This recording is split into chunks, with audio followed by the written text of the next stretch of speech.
Hello students, we are doing chapter number 10 vectors.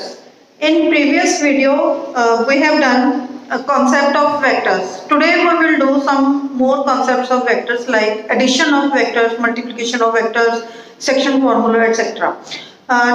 First of all we will do addition of vectors. Addition of vectors जैसे हम simple quantities को scalar quantities को add करते हैं वैसे नहीं add होता, इसके पर्टिकुलर रूल्स होते हैं. रूल्स इसमें दो रूल्स होते हैं. एक तो होता है ट्रायंगल लॉ या फिर होता है पैरेललोग्राम लॉ. ठीक है, हम इन लॉज के हिसाब से वेक्टर्स को ऐड करते हैं. ट्रायंगल लॉ क्या है? मतलब जैसे हमारा ये इनिशियल पॉइंट है, ए पॉइंट है, हमने पहले ए से बी तक गए, फिर बी से सी तक गए. तो अगर हम ये दो वेक्टर्स हमें गिवन है, इन दो वेक्टर्स को जब हमने ऐड करना है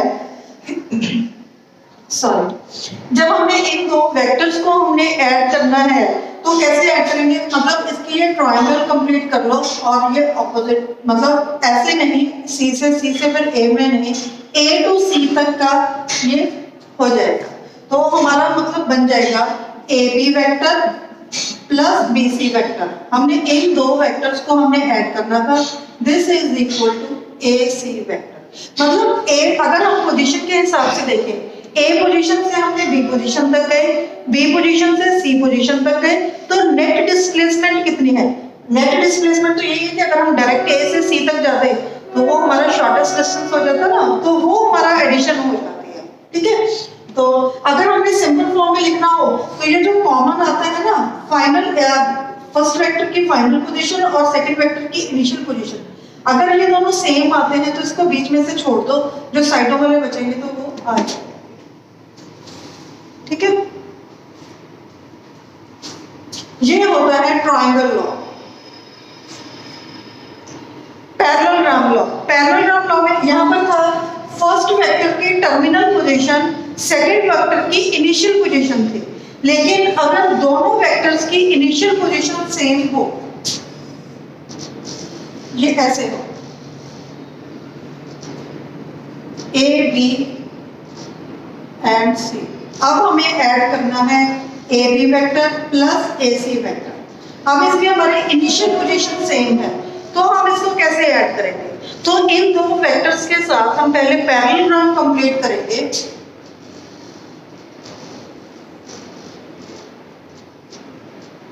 डी पॉइंट, तो इसका जो डायगोनल होगा ए डी, ये डायगोनल रिप्रेजेंट करता है वेक्टर को. मान लो ए बी वेक्टर का हमारा स्मॉल ए वेक्टर, ए सी वेक्टर का हमारा स्मॉल बी वेक्टर. तो हमारा ये जो डायगोनल है ना ए डी, तो ये ए डी रिप्रेजेंट करेगा ए वेक्टर प्लस बी वेक्टर. ये डायगोनल रिप्रेजेंट करता है. ठीक है, पैरेललोग्राम लो, ये है हमारा पैरेललोग्राम लो.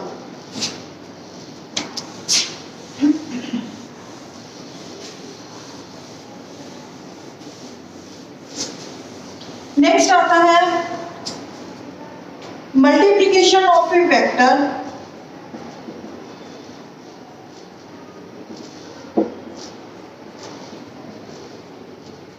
With scalar. किसी भी वेक्टर को हमने स्केलर से मल्टीप्लाई किया, मतलब हमने 2 से मल्टीप्लाई कर दिया, तो 2 से मल्टीप्लाई करने का क्या मतलब है? उसका मैग्नीट्यूड बड़ा हो गया. पहले अगर वेक्टर इतना था, मतलब 5 था, ये 5 किलोमीटर टुवर्ड्स नॉर्थ था, तो ये अब 5 की बजाय अब ये 10 हो जाएगा. ये मान लो ए वेक्टर था, ए वेक्टर है 5 किलोमीटर टुवर्ड्स नॉर्थ है, तो 2a वेक्टर क्या हो जाएगा? 10 किलोमीटर टुवर्ड्स नॉर्थ. इसका मतलब ये हो जाएगा स्केलर से जब हमने मल्टीप्लाई कर दिया तो उसके मैग्नीट्यूड की वैल्यू डबल हो गई और उसकी डायरेक्शन सेम ही रही. लेकिन अगर हम -2 से मल्टीप्लाई करेंगे तो इसका मतलब क्या है? मैग्नीट्यूड तो डबल हो गया लेकिन डायरेक्शन ऑपोजिट हो गई. नेगेटिव का मतलब होता है डायरेक्शन अब हमारी ऑपोजिट हो गई. ठीक है, नेक्स्ट आता है components of vector.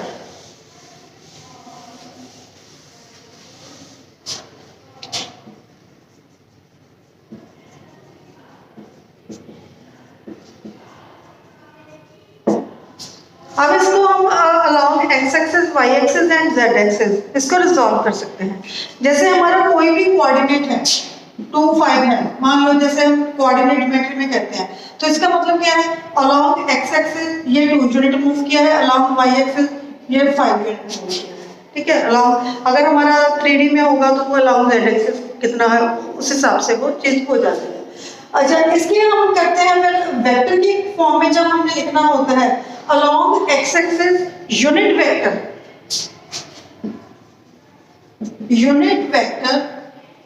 along x axis is represented by small I, unit vector along y axis उसको स्मॉल j से, और unit vector along z axis it is represented by small k।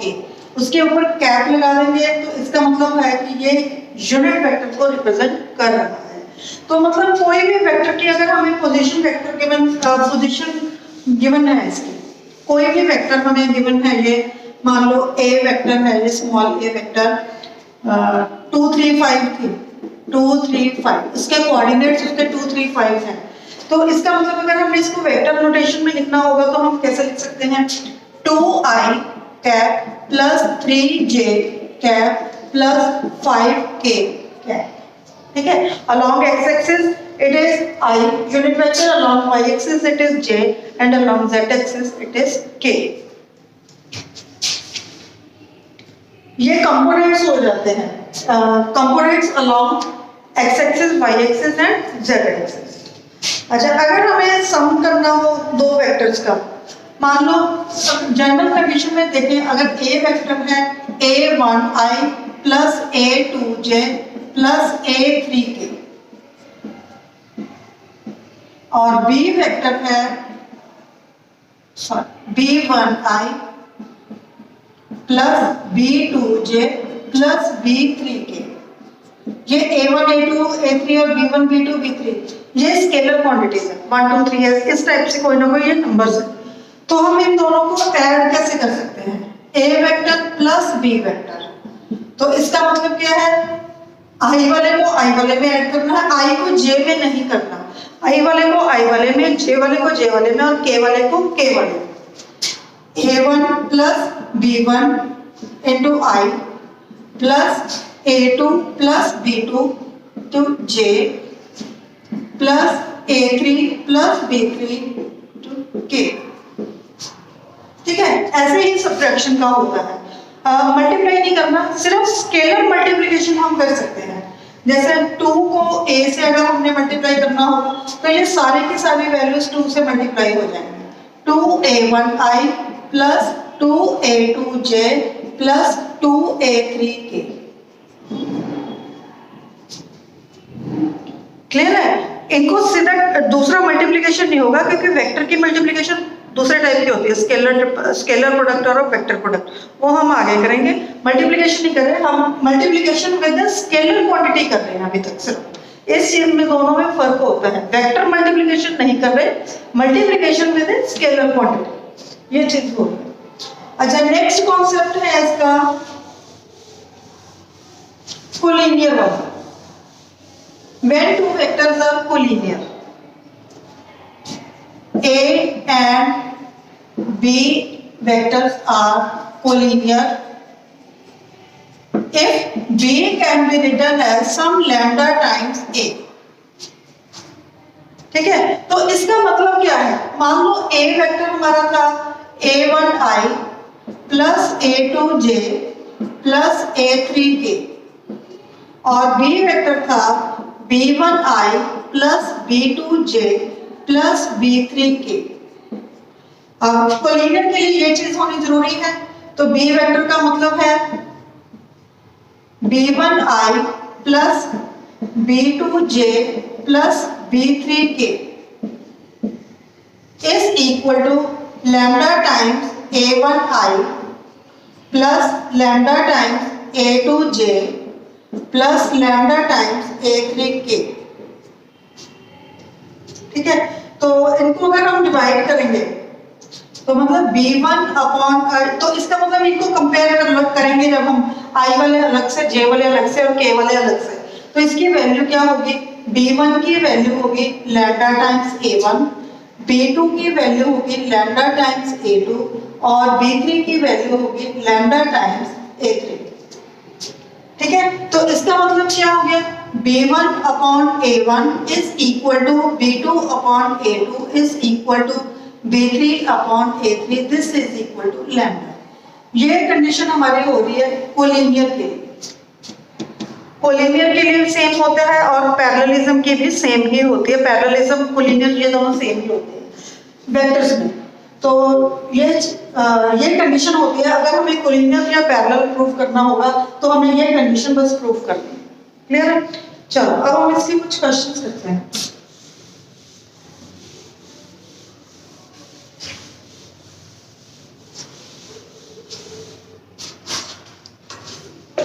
Find the values of x, y and z so that the vectors A vector हमें given है xi plus 2j plus zk और B vector हमें given है 2i plus yj plus k are equal. दो vectors equal कब होते हैं? जब इनके ये कंपोनेंट सेम होते हैं। कंपोनेंट सेम होने का क्या मतलब है? x की वैल्यू 2, y की वैल्यू 2 और z की वैल्यू 1। k के कंपोनेंट यहाँ पर z है और यहाँ पर है 1, तो z की वैल्यू 1, y की वैल्यू 2 और x की वैल्यू 2। ठीक है,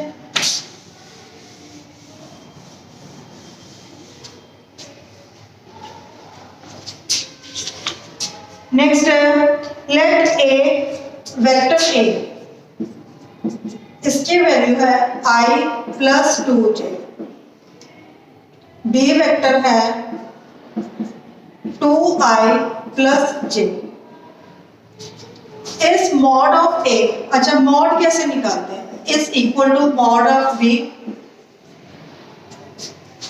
ये हमें बताना है, पहले हमें मॉड A निकालना है, फिर मॉड B निकालना है, फिर बताना है कि ये इक्वल है या नहीं। मॉड कैसे निकालते हैं? जैसे हमने 11th क्लास में किया था, मॉड निकालने का मेथड क्या है? कंपोनेंट ऑफ i का square plus component of j का स्क्वायर रूट, दोनों को ऐड करके, मतलब i का कंपोनेंट है 1 का स्क्वायर प्लस 2 का स्क्वायर, ये हो जाता है। ठीक है, तो जैसे हमने कॉम्प्लेक्स नंबर में किया था तो उसी तरह से हमने यहाँ पर भी ये वेक्टर में भी सेम आ जाएगा। 1 प्लस 4 का square root means square root of 5 और मॉड ऑफ b 2 का स्क्वायर प्लस 1 का स्क्वायर मतलब स्क्वायर रूट ऑफ 5। ये दोनों इक्वल आ रहे हैं, लेकिन ये दोनों वेक्टर इक्वल हैं क्या? इक्वल नहीं है, क्योंकि इनके कंपोनेंट सेम नहीं है। यहाँ पर i का कोएफिशिएंट यहाँ पर 1 है, यहाँ पर i का कंपोनेंट 2 है, j का कंपोनेंट यहाँ पर 2 है, यहाँ पर j का कंपोनेंट 1 है। तो कंपोनेंट सेम नहीं है, तो ये दोनों वेक्टर इक्वल नहीं है, लेकिन इन दोनों के मॉड इक्वल आ रहे हैं।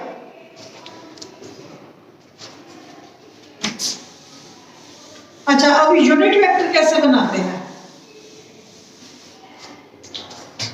अगर उसके मॉड के साथ हम डिवाइड कर देंगे, किसी भी वेक्टर को उसके मॉड से डिवाइड कर देंगे तो वो यूनिट वेक्टर बन जाएगा। Find unit vector in the direction A।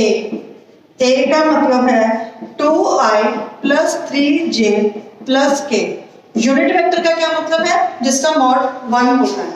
तो मॉड 1 बनाने के लिए हम करेंगे क्या? पहले मॉड लिखो इसका 2 का स्क्वायर प्लस 3 का स्क्वायर प्लस 1 का स्क्वायर 4 प्लस 9 13 प्लस 1 14 रूट 14। अब हमने ये तो मॉड आ गया इसका, हमने यूनिट वेक्टर बनाना है। तो यूनिट वेक्टर का सिंबल क्या होता है? ए के ऊपर एक कैप लगा दो, this is equal to A vector upon mod of A. ठीक है, तो ये वैल्यू हो जाएगी 2 upon root 14 i plus 3 upon root 14 J plus 1 upon root 14 K. आई जे के साथ कैप लगाना मत भूलना, ये जरूरी होता है। ये मतलब यूनिट वेक्टर को रिप्रेजेंट करते हैं आई जे के हैं जो। अब अगर इसका मॉड लेकर देखोगे ना, 2 अपॉन रूट 14 का स्क्वायर प्लस 3 अपॉन रूट 14 का स्क्वायर प्लस 1 अपॉन रूट 14 का स्क्वायर, ये अपने आप में 1 बन जाएगा। ये यूनिट वेक्टर हो गया along A.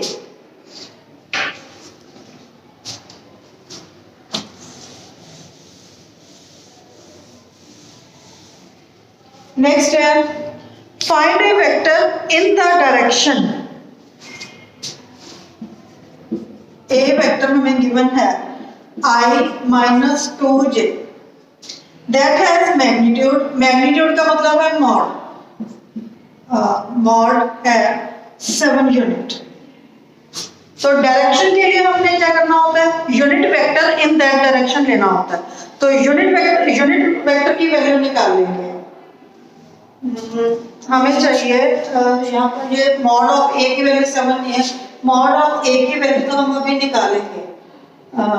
Square root of 1 plus minus 2 का square 4 plus 1 root of 5। A का यूनिट वेक्टर हो जाएगा 1 upon root 5 I minus 2 upon root 5 J. तो हमें जो बनाना है वेक्टर उसको हम 7 से मल्टीप्लाई करेंगे, क्योंकि हमें चाहिए मैग्नीट्यूड, हमें 7 चाहिए, तो मतलब 7 ए चाहिए, ये चीज है। तो 7 से इसको मल्टीप्लाई कर दो, 7 upon root 5 I minus 14 upon root 5 जे। ये रिक्वायर्ड वेक्टर था जिसका मैग्नीट्यूड 7 है। 7 मैग्नीट्यूड कैसे पता चला, पहले हमने 1 बना लिया, मैग्नीट्यूड 1 बना लिया, फिर उसको जब 7 से मल्टीप्लाई करेंगे तो मैग्नीट्यूड तो 7 हो गया। डायरेक्शन हमें यही चाहिए थे, i माइनस 2j, तो वही सेम डायरेक्शन में होगा। ठीक है,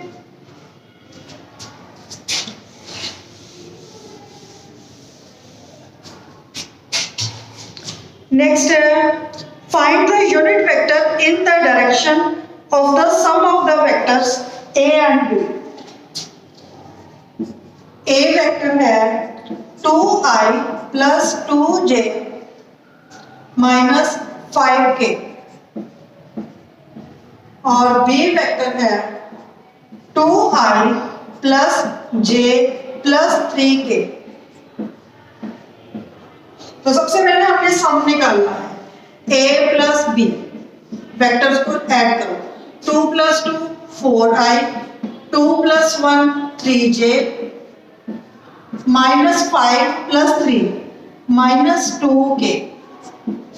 अब हमें यूनिट वेक्टर बनाना है, पहले हम इसका मॉड निकालेंगे, a प्लस b का मॉड, ये वैल्यू हो जाएगी 4 का स्क्वायर प्लस 3 का स्क्वायर प्लस माइनस 2 का स्क्वायर रूट, ये हो जाएगा रूट 29। ठीक है, तो अब हमें यूनिट वेक्टर बनाना है a प्लस b का। a प्लस b का यूनिट वेक्टर, ये वैल्यू होगी a प्लस b का vector upon mod of a plus b। Root 29 से इसको डिवाइड कर दो, ये वैल्यू होगी 4 upon root 29i plus 3 upon root 29j minus 2 upon root 29k। ठीक है,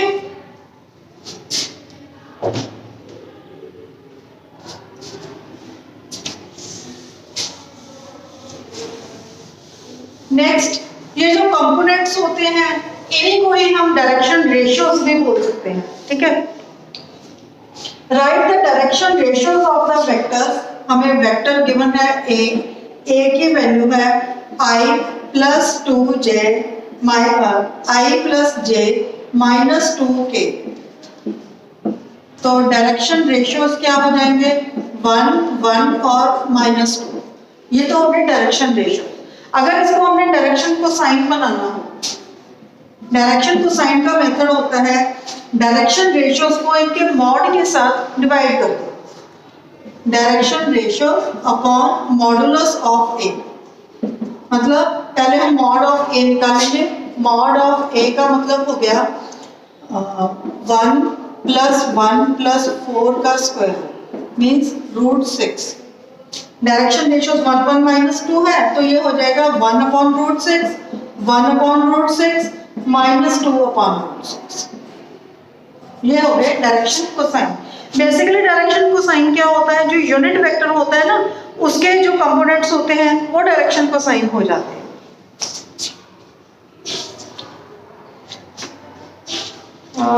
दैट्स ऑल। आपके आधे क्वेश्चन हो जाएंगे इसके, 12 क्वेश्चन आपके हो जाने चाहिए। ठीक है, 12 क्वेश्चन आप लोग कर लें।